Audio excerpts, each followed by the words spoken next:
My name is Timothy Zaritsky, and in this video, I want to share with you my process for planning for 2025. And this is just based on my experience as I've been doing this since I was about 16 years old, a young teenager. And as 23 years old, by God's grace, I have a beautiful wife, a daughter, I run 2 businesses. And I just want to share with my approach, and my hope is that it helps anyone that's wanting to excel in their life, in all areas of life. Hopefully this helps you in my short experience, and it helps you in your journey. So to keep it simple, to avoid writing a list of things for next year that is just a wish list with no plan, here are a few things you want to consider. The first thing is you want to take some deep thought into who you want to be, what you want to do, where you want your life to go. You can't make a plan for the year without having at least a general direction of where you want your life to be in 10, 20 years. Now, that might seem intimidating and it might seem over the top, but this is your life, this is your time, you want to steward it well, so you want to give it the proper thought that it deserves. This is not something you do in 5 minutes. And this is, I believe, why most people may fail in their goals, is because lack of preparation and actually thinking it through and just writing a wish list. A good exercise to think about your long-term goal is to look at people that you know that are ahead of you, or even don't know. But looking at their life, what do you see and what do you want to be and what do you not want to be? You may look at a really successful businessman that has everything seemingly well figured out in the business side, but in their family life, things are not aligned well. And so for me, I would look at that and say, I would not consider that a success.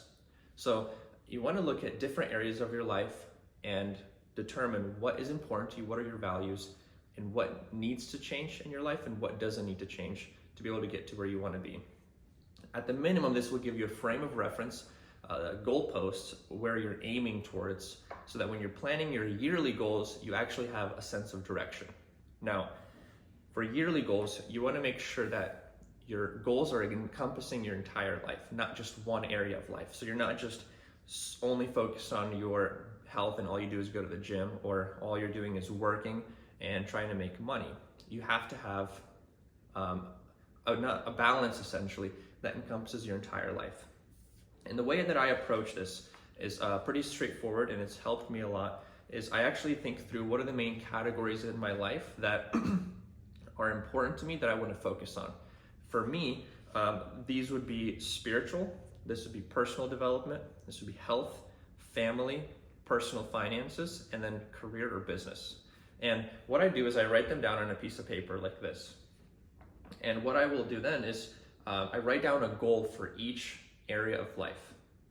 So for personal development, for spiritual, I have a goal, a tangible, measurable goal that I can say at the end of the year, yes, I achieved this, or no, I did not. So just for example, financial, I have a specific number, specific budget that I have for our family.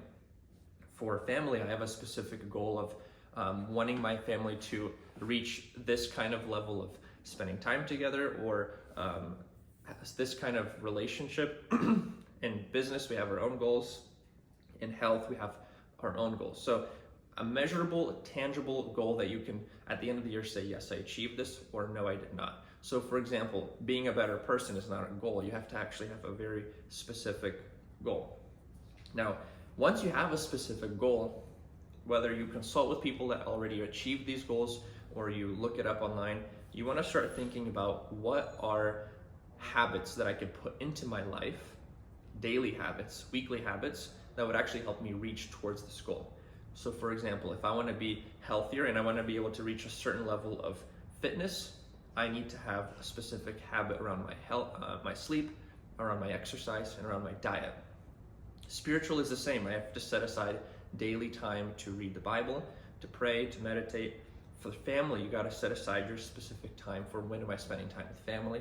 What am I doing during that time? You have to be very intentional about planning your time.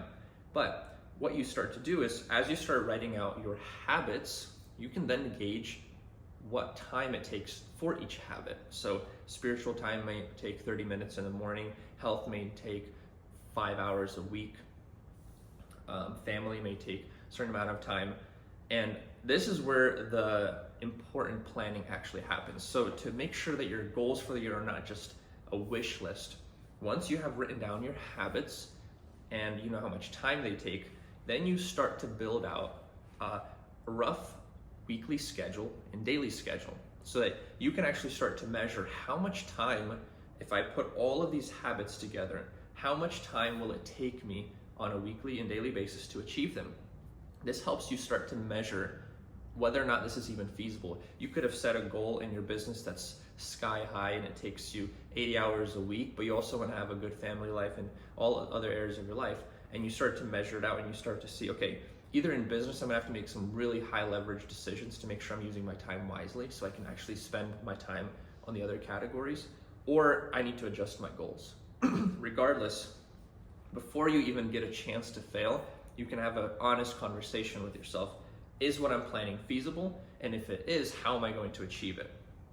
Once you have made those adjustments, you've thought out your plan, you've thought about like, what can I be doing in the evenings? What can I be doing in the mornings?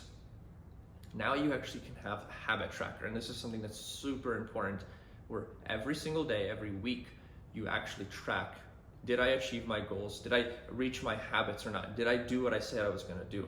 Did I have my 3 workouts this week? Did I read this amount of minutes as I said I was going to do? And this is something that you have to be tracking every single day, every single month. And what I like to do is every Sunday evening, I sit down, I look at my yearly goals, I look at my monthly goals, my daily goals, and I plan out the week. What do I need to do this week to reach my goals? Now, for example, let's say I have 8 hours a day allotted for work. And that's just part of my daily schedule that I made based on my yearly plan, my habits. I need to decide now on Sunday night, what am I going to be doing with my time? What am I going to be focusing on? Or if I have certain times scheduled for workouts, what am I going to be doing to work out? When you intentionally plan your time out, when you actually think through what you're going to be doing, you're no longer spending your time on things, you are now investing your time in things. And this may seem super simple, maybe it seems overwhelming, but this is something that I take very seriously. This is something that has helped me a lot with working towards my goals. And of course, nobody's perfect. We make mistakes, we go off track, things don't go as planned. We don't even know if we'll live till tomorrow, but with what we have, we work with, and this has been really powerful for me. So just to recap, we get a big picture, 10, 20-year goal. What do you want to be? What do you not want to be?